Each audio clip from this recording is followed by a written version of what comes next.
ऐसे वाक्य जिनको हम रिक्वेस्टेबल कंडीशन में बोल सकते हैं, और ऐसे वाक्य जिनको ऑर्डरेबल कंडीशन में बोला जा सकता है। जैसे दे दो, गिव, ले लो, टेक, भेज दो, सेंड, सो जाओ, स्लीप, पका लो, कुक, बना लो, मैक, तैयार कर लो, प्रिपेयर, काट लो, कट, धो लो, वॉश। ये ऐसे सेंटेंसेस हैं जिन सेंटेंसेस के साथ में किसी भी सब्जेक्ट को लगाने की आवश्यकता नहीं होती। दूसरे प्रकार के सेंटेंसेस जिनके अंदर हमें इन सेंटेंसेस के साथ किसी ना किसी सब्जेक्ट को लगाना पड़ेगा, जैसे मुझे दो, गिव मी,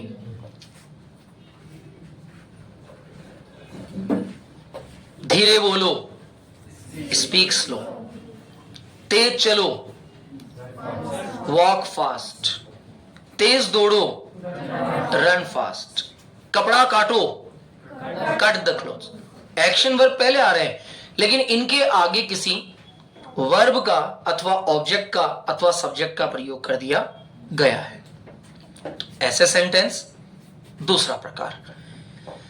तीसरे प्रकार के सेंटेंस वे होते हैं जिनके अंदर हम किसी भी चीज की रिक्वेस्ट के साथ एक्शन को काम में लेते हैं, जैसे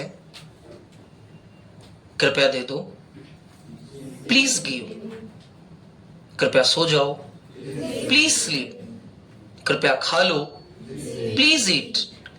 चौथे प्रकार के वाक्य वो होते हैं जिनमें इन एक्शन वर्ब के साथ इनके 4 फॉर्म्स का यूज किया जाता है। फर्स्ट फॉर्म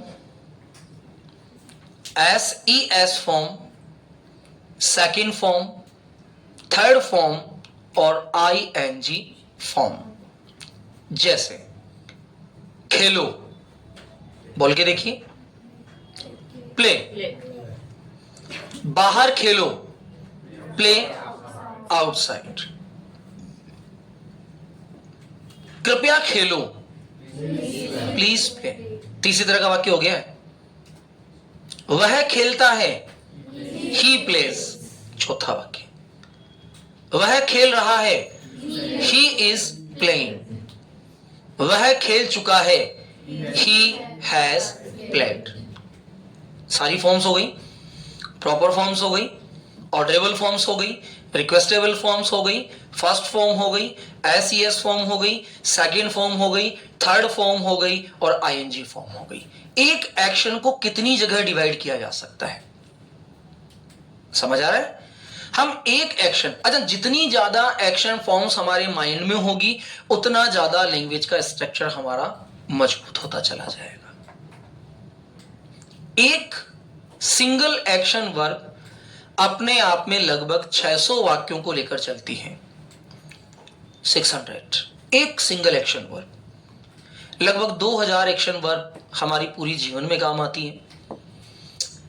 सामान्य स्टूडेंट के लिए या एक नौकरी पेशा व्यक्ति के लिए या एक गृहिणी के लिए, एक सामान्य व्यक्ति के लिए लगभग 500 से 600 फॉर्म में उसका पूरा जीवन निकल जाता है। उससे अलग उसे किसी शब्द के एक्शन को बोलने की आवश्यकता नहीं होती। इसका मतलब हम अपने पूरे जीवन में अपनी लैंग्वेज को बोलते समय अधिकतम 300 से 400 कामों को करते हैं।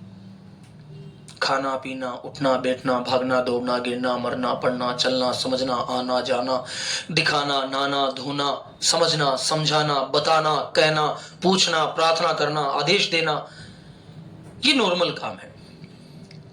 लेकिन कुछ एक्शन वर्ब्स ऐसी होती है जो अपने प्रॉपर एक्शंस के साथ वर्केबल सिचुएशन में होती है, ये अपनी प्रॉपर फॉर्म्स के साथ काम करती है। तो आज हम सीखने जा रहे हैं ऐसी एक्शन वर्ब्स के बारे में जो हमारी डेली रूटीन लाइफ में हेल्पफुल होती हैं और ये सभी के लिए बहुत इंपॉर्टेंट होता है। ये एक ऐसा पार्ट होता है जो 3 चरणों में काम करता है, बिगिनर, लर्नर एंड एक्सपर्ट। जो बिगिनर है उन्हें सामान्य अवस्था की फॉर्म्स का याद होना जरूरी होता है।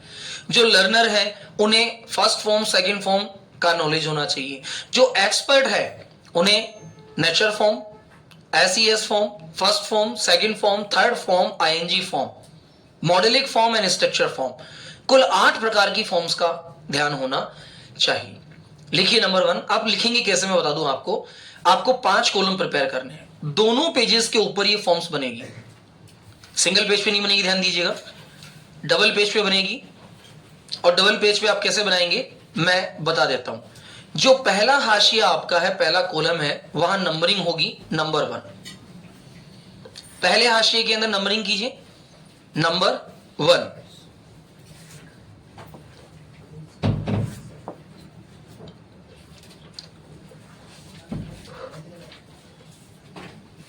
अगले 4 दिन चलने वाला ये सिलेबस है विदाउट लीव के।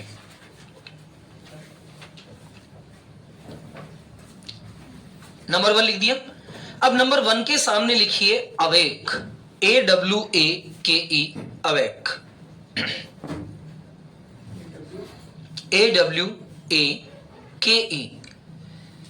अवेक। अवेक का मीन क्या होगा यहां? जगाना। अवेक का मीन क्या होगा? जगाना। वेक का मतलब होता है जागना, अवेक का मतलब क्या हो जाएगा? जगाना। अवेक लिख दिया। अवेक के जस्ट आगे लिखिए जगाना हिंदी में, ताकि आपको ध्यान रहे कि अवेक का मतलब क्या होता है। लिख दिया। अब अवेक के आगे एक कॉलम प्रिपेयर करेंगे जिसमें हम लिखेंगे अवोक, AWOKE, अवोक, AWOKE, अवोक। लिख दिया। अवोक का मीन लिखिए। अवोक का मीन होगा जगाया।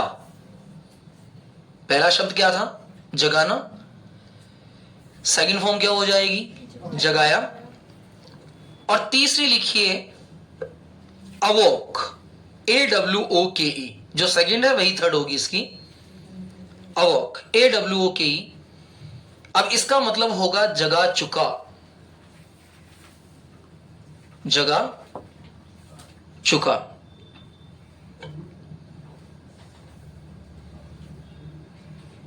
ING फॉर्म में दिक्कत आएगी नहीं आपको। जो फर्स्ट फॉर्म है उसी के अंदर ING ऐड करके आपको लिखना है। अब पहली फॉर्म क्या है हमारी? अवेक। पहली फॉर्म क्या है? अवेक। अवेक। दूसरी क्या है? अवोक। और तीसरी क्या है? अवोक। तीनों क्लियर हो गया। अब नीचे पहला सेंटेंस लिखिए। वह मुझे जगाता है, वह मुझे जगाता है। हाँ, एक लाइन नहीं, पूरी लाइन नहीं करनी है, यूं नहीं करनी है, ये यूं बनेगी, वर्टिकल नहीं बनेगी, हॉरिजॉन्टल बनेगी, ध्यान रखना। हाँ मुझे पता है, हम सब समझदार हैं, हम सब पहले वर्टिकल स्पीड बनाते हैं, बचपन से वैसे लिखते हैं ना।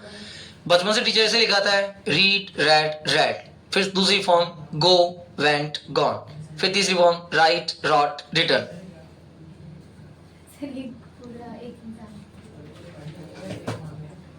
आई एम टेलिंग यू अबाउट कैसे बनाना है।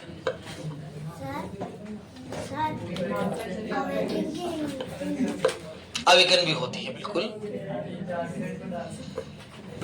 Look on the board.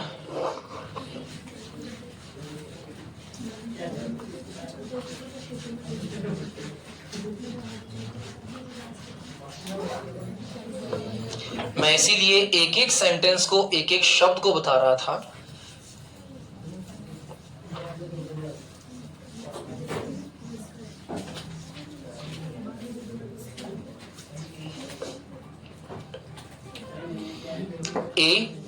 AWAKE, awake. Awake का मतलब क्या होता है? जगाना। फिर मैंने कहा एक स्पेस दीजिए और आपको लगाना है अवॉक। अवॉक का मतलब क्या दिखा? जगाया। फिर मैंने कहा एक स्पेस दीजिए और यहां मैंने क्या लिखा? अवॉक। और अवॉक का मतलब क्या लगाया? जगा चुका। अब यहां मैं 3 सेंटेंस लिख रहा हूं। वह मुझे जगाता है, मैंने उसे जगाया। हाँ, अवगन भी हो सकता है, अवोक भी हो सकता है, दोनों प्रॉपर फॉर्म्स होती है। ठीक है, अवगन जो फॉर्म होती है वो बेस्ट फॉर्म होती है, ध्यान देना हमेशा। दो प्रकार की फॉर्म्स होती है, natural form and best form. मैंने उसे जगाया है, ठीक है, मैं उसे, अब समझिए पहले, मैं उसे जगा चुका हूं। अब वह मुझे जगा रहा है, ही अवेक्स मी। मैंने उसे जगाया, आई अवॉक हिम। मैं उसे जगा चुका हूं, आई हैव अवॉक हिम। ये पहली फॉर्म का काम कंप्लीट हो गया। Now clear? अब आप कभी नहीं भूलेंगे कि फर्स्ट फॉर्म के वाक्य किस प्रकार बना सकते हैं, सेकंड के किस तरह से बना सकते हैं, और थर्ड के किस तरह से बना सकते हैं। अब आप इनके चाहे नेगेटिव बनाओ, चाहे इंट्रोगेटिव बनाओ, चाहे इंट्रोगेटिव नेगेटिव बनाओ, चाहे किसी भी प्रकार बनाओ, ये वाक्य आपके माइंड में हमेशा रहेंगे। लेकिन क्या होता है, हम फॉर्म्स लिख लेते हैं, लेकिन इतनी फॉर्म्स लिखने के बाद भी हम उसका वाक्य नहीं बना पाते हैं। क्यों नहीं बना पाते हैं? क्योंकि फॉर्म्स के साथ वाक्य हमने कभी लिखने की कोशिश नहीं की। हमने बस ये चीज जानी है भाई, अवेक, अवोक, अवोकन या अवोक, चलो ठीक है। अब सर इसका वाक्य कैसे बनेगा? अब यहां हमारे पास दोनों चीजें मौजूद है, वर्ब भी है, स्ट्रक्चर भी है, और सेंटेंस भी है। क्योंकि स्ट्रक्चर हमने पढ़े हैं सारे। क्लियर हो गया? आप चाहें तो आपके पास सेकंड पेज बचता है, सेकंड पेज के अंदर आप उसके नेगेटिव फॉर्म बनाइए। ये मैंने क्या बनाया है, पॉजिटिव। इसके बाद आप लाइन डाल दीजिए यहां, ये क्या हो जाएंगे इसके नेगेटिव, फिर लाइन डाल दीजिए, फिर ये क्या हो जाएंगे इंट्रोगेटिव। मैं केवल पॉजिटिव लिखवाऊंगा, नेगेटिव इंट्रोगेटिव, इंट्रोगेटिव नेगेटिव की तैयारी आप खुद कर सकते हैं। इससे आपके पास एक गुड होमवर्क होगा, साथ ही साथ आप अपने टाइम का उपयोग कर पाएंगे और रिवीजन कंडीशन आपकी बेटर होगी। क्योंकि केवल फॉर्म लिखवाने से मतलब नहीं होता है। अगर केवल फॉर्म लिखवा देंगे तो बात वही चलेगी, चलो ठीक है फॉर्म्स लिखवा ली, वो डायरेक्ट आप बुक से भी लिख सकते हैं, वो आप कहीं से भी सर्च भी कर सकते हैं। लेकिन अगर मैंने उसको नहीं सीखा, फिर क्या सीखा? Have understood? Right. Number two, beat, BEAT, ये आपको भी लिखना है, ये सभी को लिखना है। BEAT, बीट, पीटना, BEAT, बीट, पीटना। सेकंड, BEAT, बैट, पीटा। ध्यान दीजिए, पहले शब्द का उच्चारण बीट होगा, दूसरे का उच्चारण बैट होगा, स्पेलिंग वही होगी, पीटा। और थर्ड फॉर्म हो जाएगी बीटन, पीट चुका अथवा पिटा हुआ, पीट चुका,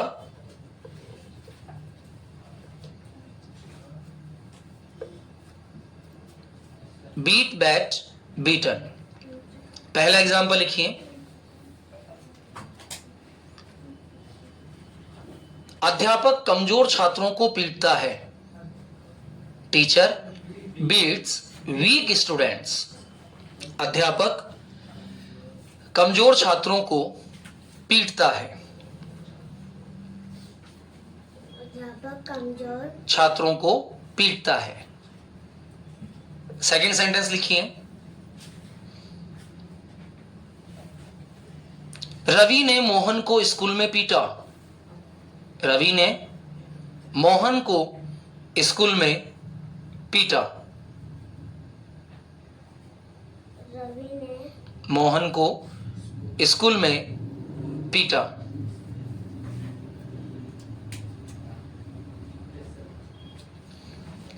अध्यापक छात्र को लंच से पहले पीट चुका है। रवि ने मोहन को, अध्यापक रवि को, छात्र को, रवि को मत पिटो हो जाएगा। अध्यापक छात्र को लंच से पहले पीट चुका था।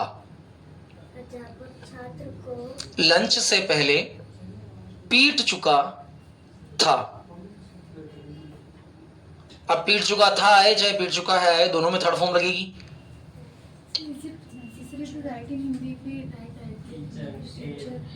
शुरू की बेस्ट फॉर्म्स 10 फॉर्म्स तक तो इंग्लिश, हिंदी इंग्लिश लिखना पड़ेगा, उसके बाद डायरेक्टली इंग्लिश में हम लोग करेंगे, क्योंकि एक बार 10 फॉर्म तक क्या है सबके समझ में आ जाएगी क्लियर की कहना क्या चाह रहे हैं हम लोग। बनाओ फटाफट, why we are waiting. What is the first sentence? अध्यापक कमजोर छात्र को पीटता है, सिंगुलर सेंटेंस है सब्जेक्ट के साथ, बनाओ तो। Teacher beats weak students, teacher beats weak students. कोई भी एक बना लीजिए बस काफी है, फिर आप प्रिपेयर कर सकते हैं बैठ के आराम से।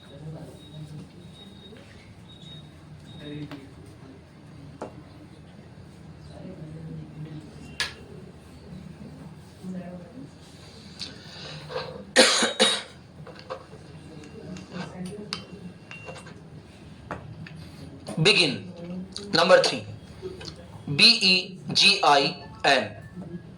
भूमित आप नहीं लिख रहे हैं?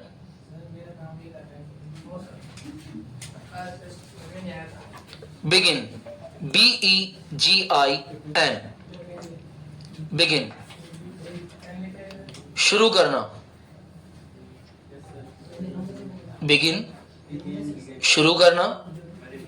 बिगन बिगैन BEGAN, बिगैन शुरू किया। बिगन BEGUN, शुरू कर चुका। I speak out again. The best form is begin, began, begun. BEGIN, begin का मतलब शुरू करना, began का मतलब शुरू किया, और begun का मतलब शुरू कर चुका। AN, सेकंड में AN, थर्ड में UN, फर्स्ट में IN।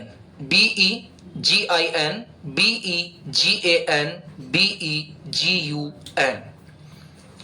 शब्दों के चेंज के साथ साथ इनको बोलने का तरीका बदल जाएगा। Begin, began, begun. If you are speaking begun, it means you use has, have, had. If you are speaking began, you never able to use any form of helping verb. And if you are using begin, it means that you can use with the helping verb beginning with the ing with the help of the is, am, are. You can use the sentences with the help of the is, am and are. हाँ Kunal sir? हाँ sir. अच्छा अच्छा अच्छा, हाँ गुरु, हाँ ले लो, देख लेना गुरु अपने हिसाब से, अपनी है ना। Begin is clear? Okay, write the first sentence here.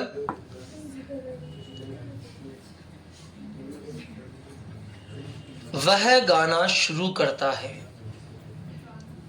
गाना, he begins to sing, गाना sing, गाना शुरू करता है। He begins to sing, he begins to sing, sing। मैंने प्रोग्राम में एक गाना शुरू किया, मैंने प्रोग्राम में एक गाना शुरू किया, एक गाना शुरू किया। I began to sing in a program, I began to sing in a program।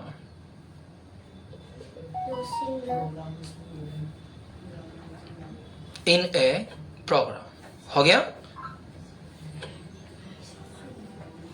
Begin का लिखिए, वह अपना गाना शुरू कर चुका था। वह अपना गाना शुरू कर चुका था। वह अपना गाना शुरू कर चुका था। He had begun his song. He had begun his song. He had begun his song. चुका था और चुका Had. है। Why are you using had here? Had जहां चुका था आता है, has जहां चुका है और सिंगुलर सब्जेक्ट आता है, have जहां चुका है और प्लूरल सब्जेक्ट आता है। जैसे मैं खाना शुरू करता हूं, I began to eat. मैंने खाना शुरू किया, I began to eat. मैं खाना शुरू कर चुका हूं, I have begun to eat food. मैं खाना शुरू कर चुका था, I had begun to eat.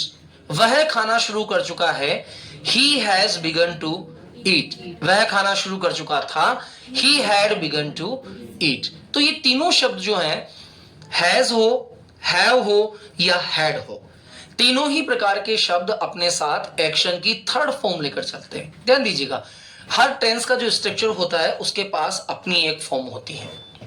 जैसे प्रेजेंट स्ट्रक्चर के जो जितने भी टेंसेस होते हैं, सेंटेंस होते हैं, वो अपने साथ रखते हैं वर्ब की फर्स्ट फॉर्म, पास्ट टेंस अपने साथ वर्ब की सेकंड फॉर्म, और फ्यूचर टेंस वापस वर्ब की फर्स्ट फॉर्म। इनमें शाल भी ला जाता है तो ये फ्यूचर हो जाता है, वहां इज एम आ जाता है तो वो प्रेजेंट हो जाता है, यहाँ वाजवर आ जाता है तो ये पास्ट होता है। तीनों ही टेंसेस के अंदर मेन वर्ब की फॉर्म वही काम करती है जो प्रेजेंट में काम कर रही है, पास्ट में कर रही है, फ्यूचर में कर रही है, केवल इंडेफिनेट या सिंपल को छोड़कर।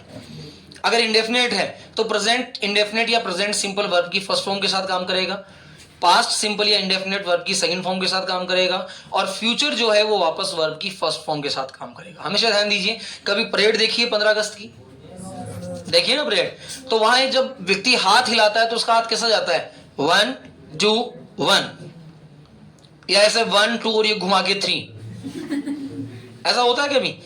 तो ये 1 to 1 का सिद्धांत स्ट्रक्चर रूल होता है, स्ट्रक्चर प्रिंसिपल होता है। और ये स्ट्रक्चर प्रिंसिपल में हम याद रखते हैं, present tense V first use करनी है, past tense V second use करनी है, फ्यूचर टेंस वापस वर्ब की फर्स्ट फॉर्म आ जाएगी। अब देखो, मैं जा रहा हूं, आई एम गोइंग, मैं जाता हूं, आई गो, और मैं जाऊंगा, दोनों में फर्स्ट फॉर्म आ रही है ना एक्शन की। मैं खाता हूं, आई ईट, मैं खाऊंगा, आई शाल ईट, फॉर्म तो फर्स्ट ही आ रही। तो दोनों ही टेंसेस जो होते हैं, दोनों स्ट्रक्चर जो होते हैं, ये फर्स्ट फॉर्म के साथ एक्टिवेट होते हैं। नंबर 3 लिखिए, फॉर। ब्रेक, BREAK, ब्रेक, तोड़ना, BREAK, ब्रेक, तोड़ना। ब्रोक, BROKE, ब्रोक, तोड़ा। BROKEN, ब्रोकन, तोड़ा हुआ अथवा तोड़ चुका, तोड़ा हुआ अथवा तोड़ चुका।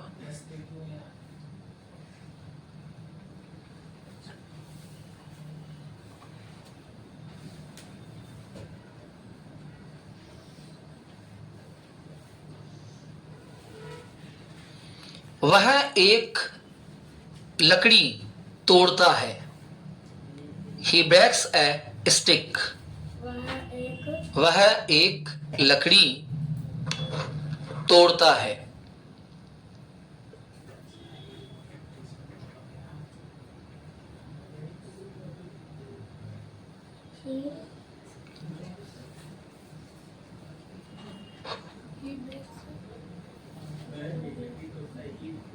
रवि ने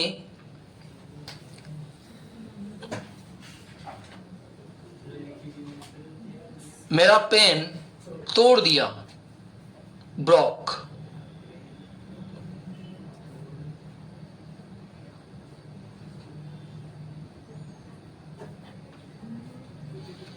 वह अपना वादा तोड़ चुका था।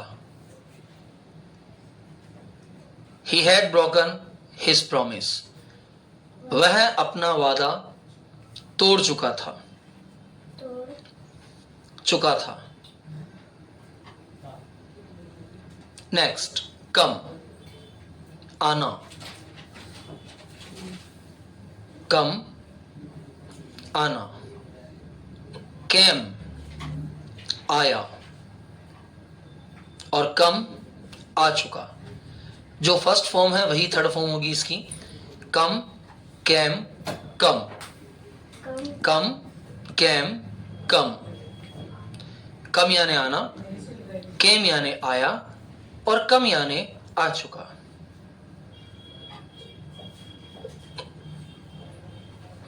वह रोजाना मेरे घर आता है। He comes at my home daily. वह रोजाना मेरे घर आता है। मेरे घर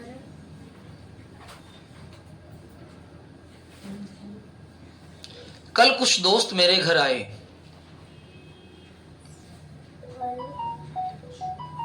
कल कुछ दोस्त मेरे घर आए। सभी मेहमान आ चुके हैं। सभी मेहमान आ चुके हैं। सभी मेहमान सभी मेहमान आ चुके हैं।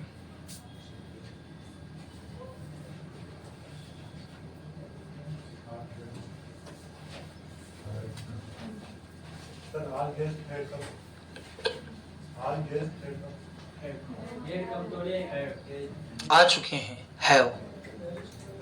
All guests have come. Next, dig, DIG। डिग यानी खोदना। डिग, DIG, डिग, खोदना। डग, खोदा। DUG, थर्ड फॉर्म भी DUG होगी इसकी, डग। डिग, डग, डग। खोदना, खोदा, खोदा हुआ। खोदा हुआ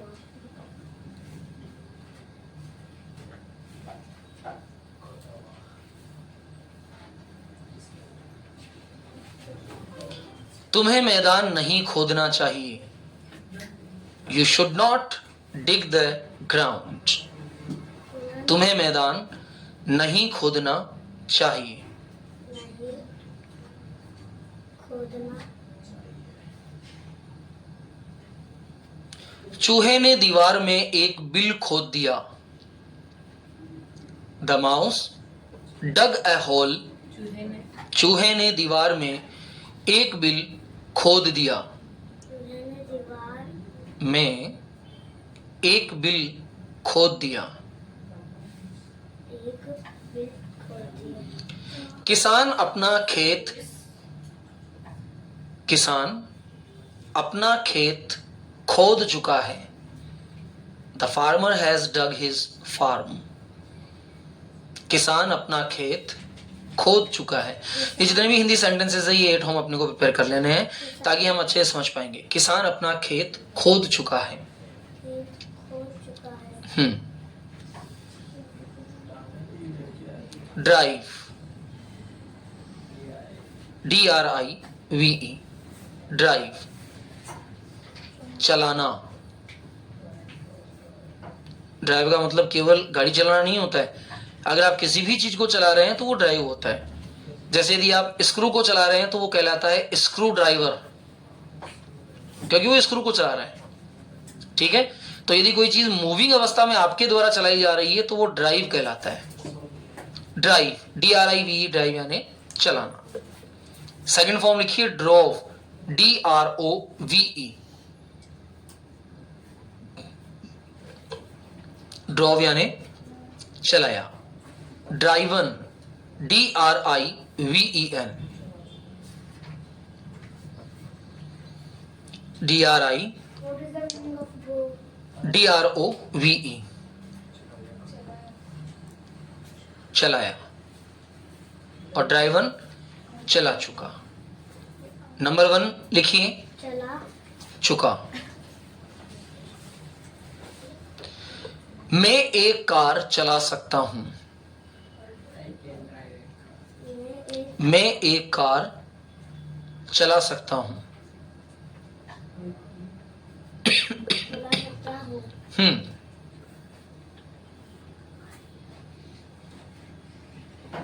मैंने एक बस चलाई। मैंने एक बस चलाई।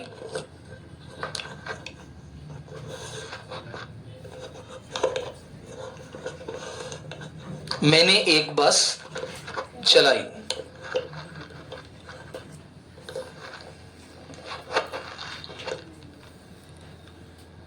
वह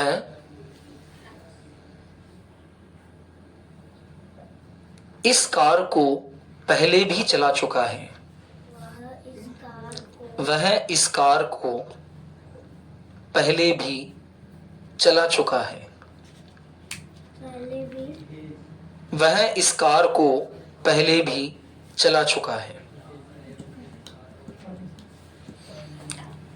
वह इस कार को पहले भी चला चुका है। अब वेरी इजी फॉर्म है, ईट, एट, ईटन। ईट खाना, एट खाया, ईटन खा चुका। E A T eat, A T E ate, और E A T E N eaten. A T ate, ate यानी खाया, और ईटन यानी खा चुका। हम रोजाना आम खाते हैं। We eat mango daily. हम रोजाना आम खाते हैं। हम रोजाना आम खाते हैं। एट हमने मेहमानों के साथ खाना खा लिया। हमने मेहमानों के साथ खाना खा लिया। मेहमानों के साथ हमने मेहमानों के साथ खाना खा लिया। मेहमानों के साथ खाना खा लिया।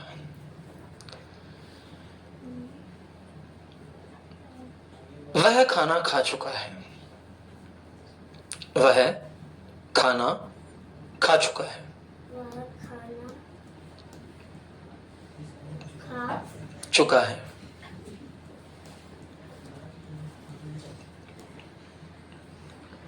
The next is find. F-I-N-D. Find. Mean of find, मिलना. F-I-N-D. Find. मिलना. Found. F-O-U-N-D. Found. मिला. थर्ड फॉर्म भी फाउंड ही होगी, F-O-U-N-D. मिल चुका। मिल चुका।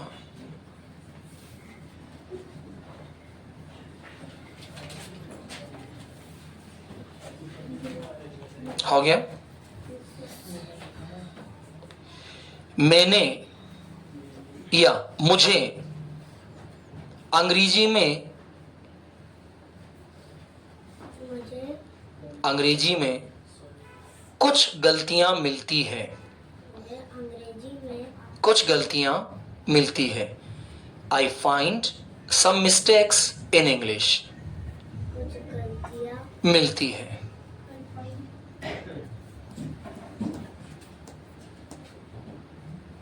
कल मुझे रास्ते में एक मोबाइल मिला। Yesterday I found a mobile in the way. कल मुझे रास्ते में एक मोबाइल मिला। रास्ते में एक मोबाइल मिला। मैं अपना पर्स या मुझे अपना पर्स मिल चुका है।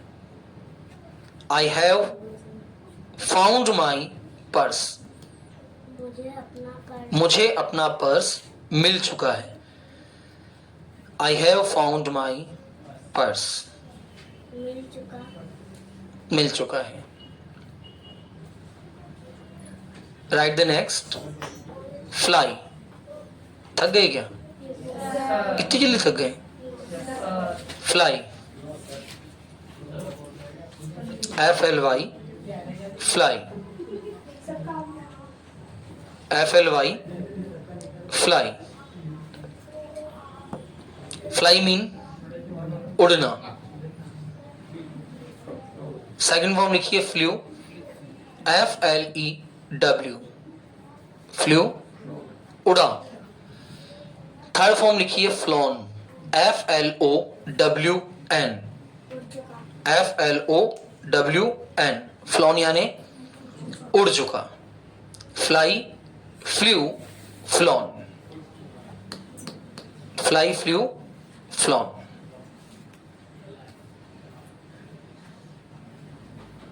लिखिए, पक्षी आकाश में उड़ते हैं। The birds fly in the sky, पक्षी आकाश में उड़ते हैं। कल मैंने एक पतंग उड़ाई।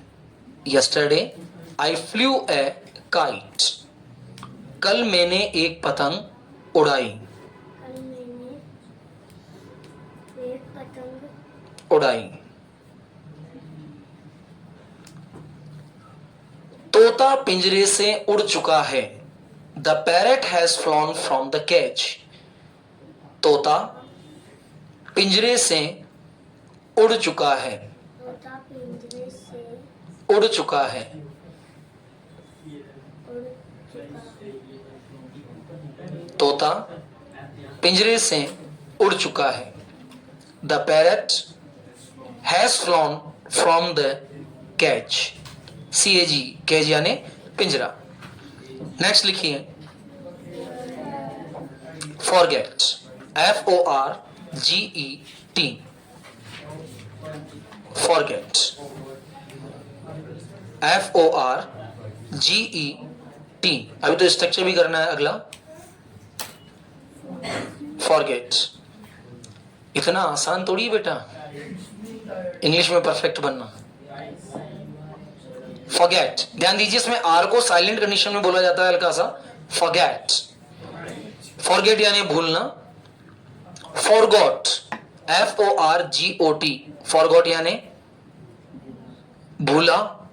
forgot, और फॉरगॉटन यानी कि भूल चुका। for forgotten, FORGOTTEN। भूल, इसके 4 एग्जाम्पल लिखवाएंगे, है ना। एक ING वाला भी ऐड करेंगे बीच में। FORGOTTEN, भूल चुका। अब नंबर 1 लिखिए इसका एग्जाम्पल।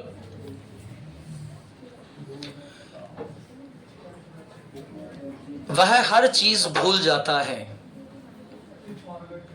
वह हर चीज भूल जाता है। He forgets everything, वह हर चीज भूल जाता है। He forgets everything।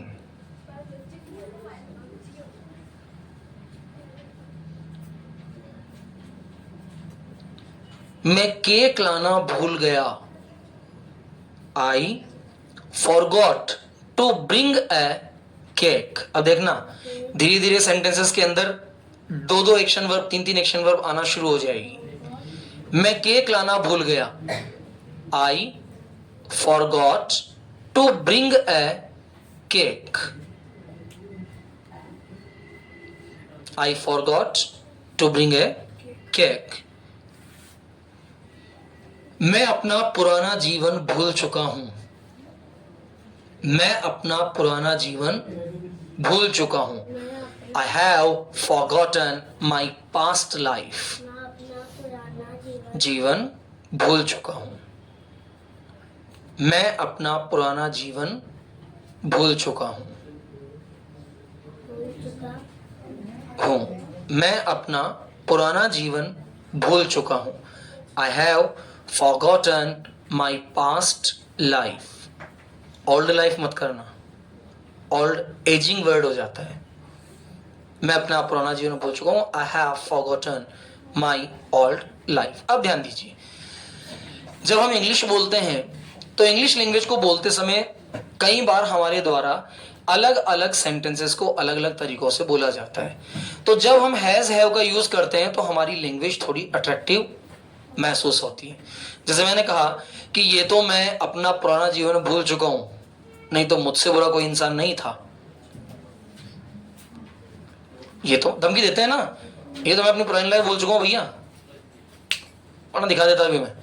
अब ये जो थ्रेटनिंग कंडीशन है, I have forgotten my past life, if not I will show you here, तो मैं भी तुम्हें दिखा देता। थ्रेटनिंग कंडीशन जो होती है वहां हम इसका प्रयोग करते हैं। ठीक है, भाई साहब गुलाब जामुन खा लो, ये तो मैं गुलाब जामुन खाना छोड़ चुका हूं, आई हैव लेफ्ट, ये तो मैं गुलाब जामुन खाना छोड़ चुका हूं, नहीं तो भी एक नहीं बचता घर में।